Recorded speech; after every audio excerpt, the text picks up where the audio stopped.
नमस्कार मित्रांनो, मी मंगेश विकास तळवले. मागील 2-3 दिवसातील व्यस्त कामामुळे आपला व्हिडिओ येऊ शकला नाही, परंतु आज पुन्हा एकदा एक शेतीविषयी नवीन विषय घेऊन तुमच्यासमोर आलो आहे.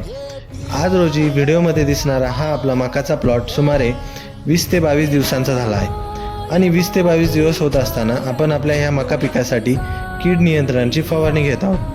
आपण हे मका पीक बियाणे उत्पादनासाठी घेत आहे आणि त्याचमुळे किडीच्या चांगल्या नियंत्रणासाठी आपण टाटा रॅलीस कंपनीचे टाकुमी, ज्यामध्ये आपल्याला फ्लुबेंडियामाइड 20% WG हा मॉलिक्यूल भेटणार आहे आणि ह्या मॉलिक्यूलमुळे पाकोळी आणि अळी या दोन्ही गोष्टींचा समूळ नायनाट होणार आहे.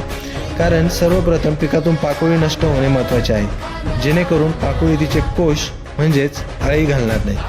तसेच यामध्ये आपण एक गॅसिबल औषध म्हणून घरडा कंपनीचे हमला हे औषध घेणार आहोत. यामध्ये आपल्याला क्लोरोपायरिफॉस 50% व सायपरमिथ्रिन 5% EC हे मॉलिक्यूल भेटणार आहे, जेणेकरून आपल्याला आपल्या फवारणीचा चांगल्या प्रकारे रिझल्ट भेटेल. मित्रांनो, तुम्ही देखील तुमच्या मका पिकासाठी कोणते कॉम्बिनेशन वापरता हे मला कमेंट सेक्शनमध्ये जरूर कळवा. जय शिवराय.